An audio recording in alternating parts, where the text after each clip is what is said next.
नमस्कार मित्रों, मैं हूँ आसफ जमानी कश्यप। वास्तु क्लासरूम में आप सभी का स्वागत है। वास्तु क्लासरूम के ये श्रृंखला में हम आपके लिए लेके आए हैं कि वास्तु विद्या के माध्यम से वास्तु विद्या का स्टेप बाय स्टेप प्रयोग करके साइंटिफिक और प्रैक्टिकल तरीके से ऐसे हम वास्तु विद्या का प्रयोग से हम जीवन को, हमारे सभी का जीवन को सुख, संपदा और समृद्धि के ओर आगे लेके जा सकते हैं, सक्सेस के और आगे लेके जा सकते हैं। इसके विषय में हम चर्चा करेंगे। ये श्रृंखला का पहला भाग है, पहला वीडियो है। लगभग 30 वीडियो रहेंगे इस श्रृंखला में, जहाँ पे हम थोड़ा सा थ्योरेटिकल रहेगा, थोड़ा सा प्रैक्टिकल भी रहेगा। हम आपको भी प्रैक्टिकल देंगे। आपका घर का प्रैक्टिकल तरीके से आपने विचार करके, वास्तु विद्या का माध्यम से विचार करके, कहीं अगर गलत दिशा में कुछ है, कहीं गलत जगह पे कुछ है, कैसे है, आप सभी ये जान पाएंगे। आप खुद ही जान पाएंगे, खुद ही समझेंगे कि कहाँ पे आपका दोष है, क्या करने से आपका जीवन में सुख आएगा, संपद आएगा, जो आपदा है वो आपदा निकल जाएगा और आप सक्सेस के ओर आगे जाएंगे। जो काम आपका रुका हुआ है काफी दिनों से, वो काम किस दोष के लिए, किस वास्तु दोष के लिए रुका हुआ है, वो आप खुद ही जान पाएंगे। और ये सब को बिना तोड़ फोड़ के, कुछ तोड़ फोड़ करने का जरूरत नहीं है। सामान्य रूप से दिशा में कुछ परिवर्तन, दिशा का अच्छा तालमेल रख के कुछ परिवर्तन करके, जो स्थान का, कुछ चीजों का कुछ स्थान का थोड़ी सी परिवर्तन करके आप जीवन को सफल बना सकते हैं, जीवन को सुखद बना सकते हैं। इसके ऊपर हम चर्चा करेंगे मुख्य रूप से। तो आइए पहले चर्चा करते हैं जो मुख्य रूप से। तो आइए पहले चर्चा करते हैं आज ये प्रथम भाग में कि वास्तु शास्त्र में मुख्य रूप में कौन सी चीज होता है। 3 चीज आप ध्यान रखिएगा, 3 चीज रहते हैं वास्तु शास्त्र में। ये 3 चीज अगर आप जान लिया है, ये 3 बेसिक चीज होते हैं, जो 3 बेसिक चीज का बारे में हम आपको बताएंगे धीरे धीरे। ये 3 बेसिक चीज अगर आप जान लिया है तो आप खुद ही आपका घर का वास्तु ठीक कर सकते हैं। और ये 3 चीजों का बीच अगर सामंजस्य, तालमेल रहते हैं, तालमेल रख के आप चलना सीख गया है ना, तो जीवन चुटकी में निकल जाएगा। आपको लगेगा वाह, मतलब जैसे आप गाड़ी चलाते हैं, आपका फुल कंट्रोल में रहते हैं, तो कितना भी स्पीड में हो, कितना भी कुछ बाधा है, कुछ प्रॉब्लम नहीं, आप बढ़िया से, मतलब यू विल फील दैट वाह क्या मजा आ रहा है आपको जीवन का चलाते हुए। तो चलिए आगे बढ़ते हैं, देखते हैं कि वास्तु में ये 3 चीज क्या क्या होते हैं। आप देखो, वास्तु में 3 चीज रहते हैं। क्या 3 है? 3 चीज क्या है ये? पहला चीज है स्पेस, जो स्थान है, वास, क्योंकि वास्तु शब्द का उत्पत्ति हुआ है बस हम कहाँ पे रहते हैं उसी शब्दों को लेके। तो स्पेस हो गया पहले का। स्पेस मीन्स हम कहाँ पे रहते हैं, वो जो जगह होते हैं। तो हम बेसिकली होम वास्तु से शुरू करेंगे, तो इसके लिए ये स्पेस का तात्पर्य होगा आपके लिए होम। ये पहले भाग का जो तात्पर्य होता है वो होम रहेगा, ठीक है ना। सभी का जो घर का वास्तु हम चेक करेंगे और गृह वास्तु से ही हम शुरू करेंगे। तो स्पेस मीन्स आपके लिए हो गया होम, घर। दूसरा चीज होता है एनर्जी, शक्ति। अब एनर्जी को, कोई भी स्पेस में रहो, आप घर में रहो, कहीं पे भी रहो, उसका एनर्जी होता है। उस एनर्जी को, ये एनर्जी आपका घर का साथ के पॉजिटिव एनर्जी दे रहा है या नेगेटिव एनर्जी दे रहा है, ये विचार करना है। और इस एनर्जी का लाभ कैसे उठाना है, वही है वास्तु का फायदा। नेक्स्ट आते हैं डायरेक्शन, दिशा। तो हमको क्या मिला? स्पेस मिला, एनर्जी मिला और डायरेक्शन मिला। ये 3 चीज होता है मेनली हम वास्तु में देखते हैं। स्पेस, तो वास्तु में हम क्या 3 चीज देखते हैं? स्पेस, वो आपके लिए होगा घर का स्पेस। स्पेस मीन्स आपका घर हो गया है। हम अभी गृह वास्तु का बात करेंगे तो हम होम ही देखेंगे। फिर होता है एनर्जी, एनर्जी मतलब शक्ति। वो घर का आपका शक्ति कैसे, पॉजिटिव ऑरा जिसको हम कहते हैं, whether it is positive aura और नेगेटिव ऑरा। पॉजिटिव है तो आपको जीवन में पॉजिटिव रिजल्ट दे रहा है, नेगेटिव होगा तो, ये एनर्जी अगर नेगेटिव होगा तो आपको कुछ नहीं करना है, वो अपने आप आपको नेगेटिव रिजल्ट देते रहेंगे। आप जितना भी कोशिश करो, आप जितना भी प्रयास करो, इसके बावजूद भी आपको असफलता मिलते रहते हैं। फिर आते हैं दिशा। दिशा होता है जो साइंस है, मतलब वो दिशा is the most scientific part of the vastu. तो डायरेक्शन जो है, ये डायरेक्शन का सही लाभ उठाने के लिए हम डायरेक्शन के साइंस को समझना पड़ेगा, तब भी हम ये वास्तु का पूरा फायदा उठा सकेंगे। क्योंकि दिशा से ही ये जो पूरा एनर्जी है, पॉजिटिव या नेगेटिव रिजल्ट कैसे देगा, वो डायरेक्शन का ऊपर बेस करके। तो हमको दिशा को समझना बहुत जरूरी है। तो चले आगे बढ़ते हैं हमारा आगे का भाग में। देखते हैं क्या है। तो हमने जान पाया है कि वास्तुशास्त्र में मूलभूत सिद्धांत के रूप में 3 चीजें होता है। क्या-क्या है ये 3 चीज? Space, energy and direction. हम आपके लिए जो शुरू करते हैं प्रैक्टिकल तरीके से, तो हम तीसरे वालों से शुरू करते हैं, डायरेक्शन से शुरू करते हैं, तब आपको समझ में आएगा धीरे-धीरे ऊपर की तरफ। तभी वास्तु का शास्त्र का हम डायरेक्शन का ऊपर हम बात करते हैं। अब ध्यान से सुनिएगा, ये आपका ये श्रृंखला आप जीवन बदल देगी। जीवन में सुख संपदा के ओर आपको लेके जाएगा, सफलता के ओर आपको लेके जाएगा। असफलता के सामना आपको करना पड़ रहा है, अनसक्सेस का जो हार्डल्स मिल रहा है, जो कठिनाई आपको मिल रही है जीवन में, आर्थिक मतलब ये पैसे का कमी, पैसा का कमी, सुख का कमी, सभी का कमी जो मिल रहा है आपको, इस कमी से आप ऊपर जा सकेंगे और जीवन में भरपूर प्राचुर्य संपदा के ओर आप आगे बढ़ सकते हैं। तो चलिए हम चलते हैं डायरेक्शन के ऊपर। डायरेक्शन कैसे होता है? हम बिना कंपास से, एक्चुअली आप कंपास भी यूज कर सकता है। Compass is basically north and south direction से काम करते हैं। सभी के पास कंपास नहीं हो सकते हैं, इसलिए हम सूर्य, जहाँ पे सूर्य उदय होता है उसी तरफ से हम दिशा का शुरू हुआ है, तो पूर्व दिशा में, पूर्वी दिशा में सूर्य का उदय होता है, तो ये है पूर्वी दिशा। पूर्वी दिशा हो गया। फिर इसके आपका सामने अगर आप सूरज जहाँ पे उदय होता है सुबह उठ के, वो क्या दिशा होता है? पूर्वी दिशा। ये पूर्वी दिशा हो गया। उसी का राइट हैंड साइड में क्या होगा? दक्षिण दिशा। लेफ्ट हैंड साइड में उत्तर दिशा। पीछे का ओर में होगा पश्चिम दिशा। ये 4 दिशाएं है एक्चुअली मुख्य रूप से। ईस्ट हो गया, फिर वो राइट साइड में साउथ हो गया, लेफ्ट साइड में नॉर्थ हो गया, और ये हो गया वेस्ट हो गया। फिर ये चारों जो दिशा है, ये चारों दिशा में ये 4 कर्नर रहेगा ना, चारों जो कर्नर में फिर चारों दिशा रहेगा। ये ईस्ट और नॉर्थ का बीच में क्या रहेगा? नॉर्थ ईस्ट रहेगा। ईस्ट एंड साउथ का बीच में साउथ ईस्ट रहेगा। साउथ एंड वेस्ट का बीच में साउथ वेस्ट डायरेक्शन रहेगा। नॉर्थ एंड वेस्ट का बीच में नॉर्थ वेस्ट डायरेक्शन रहेगा। ये जो अष्टदिश जो बोलते हैं कि अष्ट दिशा, तो 8 दिशाएं है बेसिकली। और भी 2 दिशाएं हैं, एक ऊर्ध्वगामी है, एक अधोगामी है, नीचे जाने का। तो ये दोनों दिशा का भी तात्पर्य हम बाद में जानेंगे। तो मुख्य रूप में अभी ये 8 दिशा का जो बात करते हैं, ये अष्ट दिशा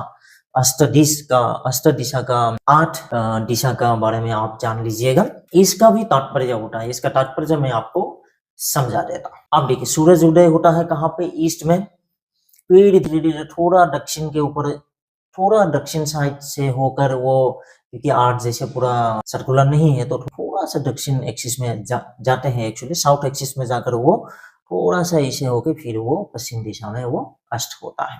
तो ये है पूरा जो हमारा जो एनर्जी सिस्टम है, उसी से ही चलता है, क्योंकि सूरज उदय होता है, सूर्य का कारण ही हम लोग पृथ्वी में पूरा जो एनर्जी जो है हम लोगों का सूर्य का कारण हमें मिल रहा है, ये सबका मालूम है। तो आपके लिए तो वो जो एनर्जी सिस्टम को जानने के लिए 3 क्या-क्या सिस्टम था? Space, energy and direction. तो आप डायरेक्शन को समझेंगे तो आप स्पेस को समझेंगे, उसको कैसे हम डायरेक्शन को समझेंगे तो आप एनर्जी को समझेंगे कि डायरेक्शन के कारण डायरेक्शन को कंट्रोल करके हम कैसे एनर्जी को प्राप्त कर सकते हैं, और फिर एनर्जी को आप कंट्रोल करना, इक्विलिब्रियम स्टेट में लाना, उसके साथ सामंजस्य रख के जीवन निर्वाह करना आप सीखे, तो आपका जो स्पेस होगा, जैसे आपका घर हो गया, समाज हो गया, कोई भी बोलो, तो बेसिकली आपका घर, तो आपका घर भी तो एनर्जाइज्ड रहेगा, पॉजिटिव एनर्जी, तो इसी में आपका जीवन सुखद रहेगा। तो आप ये बात समझ लीजिएगा। अभी हम जो ईस्ट का बारे में हम समझ गया है कि जहाँ पे सूर्य का उदय होता है, फिर धीरे धीरे सूर्य थोड़ा आगे बढ़ते हैं तो धीरे धीरे गर्मी बढ़ते जाते हैं, इसलिए जो साउथ थोड़ा सा हम बोला है कि थोड़ा ईस्ट एक्सिस से थोड़ा जाते हैं जो सूर्य, इसीलिए जो ईस्ट एक्सिस से जाते हैं, ये जो साउथ और ईस्ट का मध्य में जो जगह है, इसका नाम है अग्नि, इसमें अग्नि कुंड कहा जाते हैं। फिर धीरे धीरे साउथ का बाद जो ये साउथ और वेस्ट का मध्य में जो आते हैं, ये अपराह्न का समय है, तो ये समय का नाम है, एक्चुअली इसमें जो स्टेबिलिटी आते हैं, एक्चुअली शाम का समय है, तो ये नाम होता है भूमि तत्व, भूमि, ये है नैऋति। फिर इसका नाम है वायु। अभी ये डायरेक्शन का साइंस जानने के लिए आप एक चीज का जरूरत पड़ेगा। क्या है ये चीज? पंच तत्व, द 5 एलिमेंट्स, जो वास्तुशास्त्र का सबसे बड़ी इंपॉर्टेंट, सबसे बड़ी गुरुत्वपूर्ण, सबसे मोस्ट इंपॉर्टेंट आपको किसके बारे में जानना पड़ेगा? पंच तत्व, पंच महाभूत, 5 तत्व का बारे में, जो वास्तुशास्त्र के सबसे महत्वपूर्ण, मोस्ट इंपोर्टेंट थिंग है, आपको यह जानना पड़ेगा। तो पंच तत्व क्या होता है? जल, अग्नि, भूमि और वायु, इसके साथ आकाश आते हैं। अभी हम देखेंगे कि डायरेक्शन के साथ ये पंच तत्व का क्या संबंध है। जो पंच महाभूत का आप देखो तो ये पूर्वी दिशा में सूर्य का उदय होता है, थोड़ा सा दक्षिण के तरफ मोड़ के ये अग्रसर होते हैं दिन बढ़ते बढ़ते। तो ये साइड में, इसी समय में, ये साइड में सबसे, आप कोई भी घर का आपका कोई भी दिशा रहेगा तो साउथ ईस्ट जो कॉर्नर होगा, इसी में सूरज का ज्यादा रोशनी गिरते हैं और ये सबसे ज्यादा गर्मी होता है। ये सूरज का रोशनी गिरे या ना गिरे, लेकिन ये गर्मी होता है, तो इसको अग्नि को नाम दिया जाते हैं, अग्नि। तो इस तत्व का, तो ये डायरेक्शन का बीच में जो जगह है, ये किस भूत का हो गया, किस तत्व का हो गया? अग्नि तत्व का, अग्नि का हो गया। फिर ये जो साउथ और वेस्ट का मध्य में हो गया, ये किसका हो गया? भूमि का हो गया। स्टेबिलिटी का कारक है। समझ में आया है ना? ये अपराह्न का समय है, जो सूर्य ढलने से पहले का जो समय है, ये वाला समय है, ये अपराह्न का समय है, ये हो गया है भूमि तत्व का कारक। फिर ये जो नॉर्थ और वेस्ट का बीच में आते हैं, ये वायु तत्व का कारक है, वायु का कारक है। तो ये जगह वायु तत्व का हो गया है। और नॉर्थ और ईस्ट का बीच में जो जगह है, ये है जल तत्व का कारक है। फिर जो पंचवा ये है, वो है आकाश तत्व कहा जाते हैं। आकाश, ये कोई भी प्लॉट का मध्य भाग में होता है, जिसको कहा जाते हैं ब्रह्मस्थान। क्या कहा जाते हैं? ब्रह्मस्थान कहा जाते हैं। और इस जगह पे ब्रह्मस्थान जो है, वो यूनिवर्सल एनर्जी से आपका जगह का, वो, क्योंकि हर जगह का एक एनर्जी होता है, उस एनर्जी को हमारा जो यूनिवर्सल जो एनर्जी है, जो ऐश्वरिक जो शक्ति है, इस ऐश्वरिक शक्ति का साथ जो कनेक्शन है, आपका जैसे मोबाइल में नेटवर्क जैसे जहां से जैसे पकड़ते हैं, अगर सिम नेटवर्क नहीं है तो मोबाइल का कुछ वैल्यू नहीं है, कुछ काम नहीं कर पाएंगे। तो ये टावर वाला जो जगह है, एक्चुअली ये हो गया। ये जैसे वाईफाई लगाते हैं आप, एयर फाइबर जो लगाते हैं, ये वाला टावर है। ये टावर से, ये जगह से खाली रहना चाहिए, सीधा जो यूनिवर्स का जो सिग्नल है, सीधा ये जगह पे आते हैं। तो ये जो डिवाइन एनर्जी है, ये आपको डिवाइन एनर्जी का जगह है, इसलिए ये जगह खाली रखने का हम लोगों का वास्तुशास्त्र में विधान है। बाकी अब पंच महाभूत का ही उसको हमारा जीवन में उसको कैसे प्रयोग किया जाए, इसके बारे में चलो हम आगे देखते हैं। पंच महाभूत को हम कैसे आगे लेके जा सकते हैं, पंच महाभूत को हम कैसे जीवन में प्रयोग कर सकते हैं, और पंच महाभूत को प्रयोग करके सीधे तरीके से, प्रैक्टिकल तरीके से हम कैसे हमारे जीवन के सुखद और सफल बना सकते हैं। पंच तत्व के बारे में हमने कहा है, तो पंच तत्व क्या होता है? जल, अग्नि, भूमि, वायु और आकाश तत्व। ये 5 तत्व मिलके हमारे पूरे ये विश्व ब्रह्मांड भी ये पंच तत्व से बना हुआ है। और जैसे हमारा घर है, सूक्ष्म जितना भी हमारा यूनिट है, वो सभी, हमारा शरीर भी पंच महाभूत से बना हुआ है, जैसे घर भी होगा, और सभी जगह पे पंचभूत फैला हुआ है, और पंचभूत से ही ये पूरा सारा सरासर जो जगत है, ये जगत बना हुआ है। अभी इसका तात्पर्य, इसका प्रैक्टिकल तात्पर्य क्या होता है, वास्तव में इसके क्या तात्पर्य है, और ये पंच तत्व को, पंच महाभूत को हम कैसे अपने लाभ के लिए हम कैसे व्यवहार कर सकते हैं, और उसको फायदा कैसे उठाया जा सकते हैं। तो चलिए अभी वास्तु की तरफ से, वास्तु जहाँ पे हम आपको पहले ही बता चुका हुआ है कि ये जो ईस्टर्न, इस साइड में सूर्य का उदय होता है, तो इस डायरेक्शन का, और दक्षिण मध्य भाग में जो होता है, वो क्या होता है? अग्नि। ये अग्नि तत्व का कारक होता है। ये होता है भूमि। साउथ एंड वेस्ट का मध्य में जो जगह है, इस जगह का नाम, इस जगह का क्या एलिमेंट है? भूमि एलिमेंट है। फिर ये जो नॉर्थ और वेस्ट का मध्य में जो होगा, उसको क्या एलिमेंट है? ये एयर एलिमेंट है, वायु है। और ये जो आ रहा है नॉर्थ एंड ईस्ट का बीच में, ये क्या है? जल। जल मीन्स वाटर, ये वाटर एलिमेंट है। और ये मध्य भाग में जो है, वो आकाश तत्व होता है, आकाश। तो ये 5 एलिमेंट्स हमें मिल गया है। जल, नॉर्थ एंड ईस्ट का बीच में जो जगह है, ये जल तत्व का कारक है। ईस्ट और साउथ का बीच में जो जगह है, वो किस तत्व का कारक है? अग्नि का कारक है। और दक्षिण और पश्चिम का मध्य में, साउथ एंड वेस्ट का मध्य में जो जगह है, ये भूमि तत्व का कारक है। नॉर्थ एंड वेस्ट का मध्य में, उत्तर और पश्चिम का मध्य में जो है, ये नॉर्थ वेस्ट कॉर्नर में, वो एयर, वायु का है। ये वायु तत्व का कारक है, ये क्षार तत्व हो गया, और फिर ये आकाश तत्व का कारक होता है, स्पेस का कारक है। तो इसका जानकारी क्यों जरूरी है? आपका कोई भी घर का आप दिशा, आप सूरज का, किसी का ये कंपास तो नहीं हो सकते हैं, लेकिन आप सुबह उठो, उठ के आप सूरज की तरफ, जो सूरज उगने का समय जो होता है ना, उसी के समय आप सूरज दादा को जल अर्पण करो, और उसी में आपका दिशा का भी जो ये आपको जानकारी हो जाएगा कि वही है पूर्व दिशा। तो ये पूर्वी दिशा होगा। पूर्वी दिशा का जो राइट हैंड साइड होगा वो होगा दक्षिण दिशा, और पूर्वी दिशा और दक्षिण दिशा का मध्य में जो जगह होगा वो क्या होगा? तो आपका घर का जो, आप एक घर का जो है आप एक्सिस एक थोड़ा बना लीजिएगा, जो पूर्व और पश्चिम का मध्य में और नॉर्थ का साउथ का मध्य में होगा। तो पूर्वी कोण और दक्षिण कोण का मध्य में, पूर्वी दिशा और दक्षिण दिशा का मध्य में जो जगह है वो हो गया अग्नि दिशा में। तो ये नाम ही दर्शाता है, मैं प्रैक्टिकल तात्पर्य बता रहा हूं कि जो नाम ही दर्शाता है कि इस जगह में क्या चीज रहना चाहते हैं, जो अग्नि प्रोड्यूस करता है, हीट प्रोड्यूसिंग जितना भी आपका जगह है, जैसे आपका किचन का जगह हो गया अग्नि कोने में, ये जगह पे जो है ईस्ट एंड साउथ ईस्ट का मध्य में जो जगह है, इसी जगह में आपको क्या होना चाहिए? किचन होना चाहिए। आपको खुद ही समझ में आ गया है, अग्नि हो गया। और जितना भी इलेक्ट्रॉनिक्स हीट प्रोड्यूसिंग जितना भी आइटम है आपका घर में, वो भी अग्नि दिशा में होना चाहिए। ये नेचुरल है, ये आपको नेचुरल बैलेंस मेंटेन करके रखेंगे।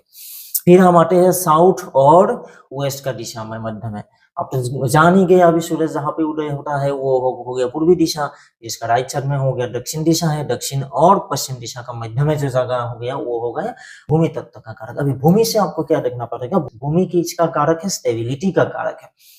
तो भूमि में क्या है? बेसिकली यही जगह है जहां पे आपको वास करना है, जहां पे आपको रहना है। एक्चुअली घर का जो मुख्य रूप से जो लोग रहने वाला है, वो लोग एक्चुअली इसी जगह पे एक्चुअली रहना है। घर का यही जगह है। ये हो गया खाना, ये किचन का जगह हो गया, जो खाना बनाने का जगह हो गया, ये हो गया रहने का जगह है एक्चुअली भूमि।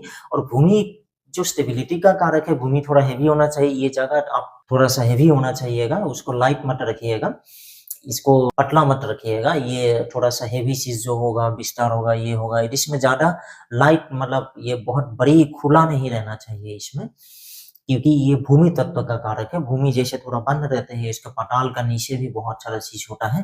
तो जैसे ऊपर में हम देखा है, नीचे में क्या बहुत सारा चीज है, वो तो हमको दिखाई नहीं देता है। तो भूमि तत्व में कोई भी चीज रहते हैं, जहाँ पे मास्टर बेडरूम रहेगा, तो वो सब ऐसा होना चाहिए। बहुत ज्यादा बड़ी बड़ी खिड़की नहीं होना चाहिए, खिड़की होगा तो उसको बंद रहना चाहिए, उसको थोड़ा सा हैवी होना चाहिए, ज्यादा मतलब खुली नहीं होना चाहिए। ये है भूमि तत्व का प्रैक्टिकल तात्पर्य।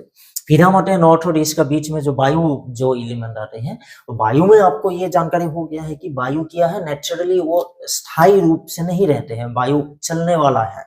तो जहां पे चलने वाला है, जो गेस्ट जो आपका आते हैं, गेस्ट तो घर में नहीं रहने वाला है ना, तो गेस्ट रहने का सबसे बढ़िया जगह हो गया है ये वायु जगह पे। विवाह का उपयुक्त कोई जो लड़कियां है वो सब इधर में रह सकते हैं। जो नॉर्मली रहते हैं, जो आपका घर में काम करने वाला अगर कहीं है, तो उसको ये वायु दिशा में बिठाइएगा।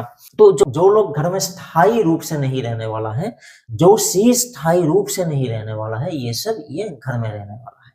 फिर हम बाद में जब कमर्शियल वास्तु में आएंगे, इसमें तब हमको पता चलेगा सर, दुकान का जो कोई भी दुकान में, कोई भी कमर्शियल एस्टेब्लिशमेंट में जो चीज वायु दिशा में रहते हैं, वो जल्दी जल्दी सेल हो जाते हैं। ये साइंटिफिकली प्रूव है ना, आप वास्तु का प्रैक्टिकली प्रूव है ना, आप देख सकते हो। वो चीज के लिए हम बाद में जाएंगे। फिर आ गया आपका अग्नि जल तत्व, फिर आ गया आपका जल तत्व में, वो नॉर्थ और ईस्ट का दिशा का जो मध्य भाग है वो जल तत्व का कारक है। तो इसी में क्या है, जल का, तो जल का बेसिकली जल का जगह ये हो गया, नहाने का जगह भी जल का जगह ये हो गया। तो इसमें और एक बात आप देखिएगा कि ये जो नॉर्थ ईस्ट पूरा जो एनर्जी जो सर्कल है, एनर्जी जो फ्लो है, एनर्जी फ्लो पूरा नॉर्थ ईस्ट से, ईस्ट से थोड़ा नॉर्थ ईस्ट लेफ्ट से शुरू होता है। तो नॉर्थ ईस्ट जितना भी जगह से ये एनर्जी शुरू होता है, वो एनर्जी का फ्लो नॉर्थ ईस्ट तक रहते हैं, वो सबसे शुद्ध ही रहते हैं एक्चुअली।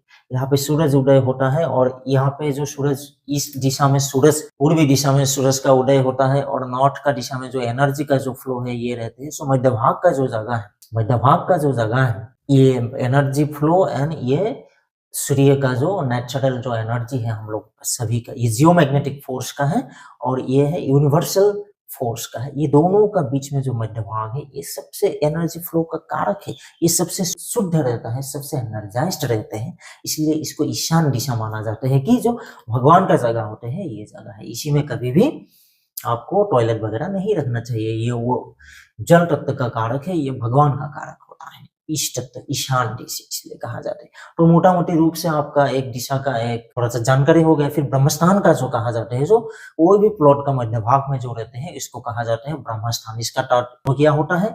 आकाश तत्व, वो आपका यूनिवर्सल जो ऐश्वरिक शक्ति है, जो विश्व ब्रह्मांड का जो ऐश्वरिक शक्ति है, इस ऐश्वरिक शक्ति को आपका घर में लेके आते हैं। जैसे मोबाइल का आपका सिम कार्ड है ना, सिम कार्ड में आपको सिग्नल आते हैं, बिना सिम कार्ड का तो आपका कुछ होगा नहीं। तो ये ब्रह्मस्थान है मोबाइल आपका, ये घर का वो अगर आप मोबाइल समझेंगे तो ये आपका सिम कार्ड हो गया। बिना सिम कार्ड का आपका मोबाइल कुछ काम का नहीं है, बिना नेटवर्क का आपका कुछ काम का नहीं है। सिम कार्ड है तो नेटवर्क पकड़ेगा, इसमें बैलेंस भी रहना पड़ेगा। तो ये है ब्रह्मस्थान। आप कार्मिक जो अच्छे कर्म करेंगे तो आपका बैलेंस बढ़ते रहेगा। तो यही है मोटा मोटी डायरेक्शन और एनर्जी जो है, इसी के बारे में हम जान लिया है। तो इसके बाद हम जो हमारा स्पेस है, जो घर है, इसको घर में ये जो हमारा ज्ञान है, एक हो गया डायरेक्शन का ज्ञान, एक हो गया energy. Energy is basically the panch mahabhut का जो सामंजस्य में जो शक्ति का उत्पन्न होता है, और ये जो शक्ति का एक एक जो तत्व होता है वो एक एक शक्ति को प्रतिनिधित्व करते हैं। तो ये शक्ति को हमारे जीवन में कैसे प्रयोग किया जा सके, इसके बारे में हम चर्चा करेंगे। आगे में विस्तार रूप से चर्चा करेंगे, और इसी में हम थोड़ी सी प्रैक्टिकल तरीके से भी ट्राई करेंगे। प्रैक्टिकल में हम देखेंगे इसका प्रैक्टिकल तात्पर्य क्या है, ये सही में है कि ना, या कागजी विद्या है ना। प्रैक्टिकल में भी इसका कुछ उपयोगिता है, जरूर उपयोगिता होगा। तो आप लोग आप कमेंट बॉक्स में आप बता सकते हैं कि आपका घर में क्या समस्या है। आपका घर का मुख्य रूप से जो हम घर का कोई भी बोले तो अगले जो भाग होगा, अगले भाग में हम घर का मुख्य प्रवेशद्वार के बारे में हम बातें करेंगे। तो आप लोग भी बता सकते हैं कि आपका घर का मुख्य प्रवेश द्वार कहाँ पे है, आपका घर में क्या क्या समस्या है, कोई भी वास्तु दोष है, उसका क्या प्रैक्टिकल तरीका क्या हो सकते हैं, उसके बारे में हम चर्चा करेंगे। कमेंट बॉक्स में आप लोग बताइए। देखते रहिएगा वास्तु क्लासरूम विद आचार्य मणि कश्यप। ये श्रृंखला आपकी जीवन बदल देगी। नमस्ते, जय हिंद, वंदे मातरम। नमस्ते, जय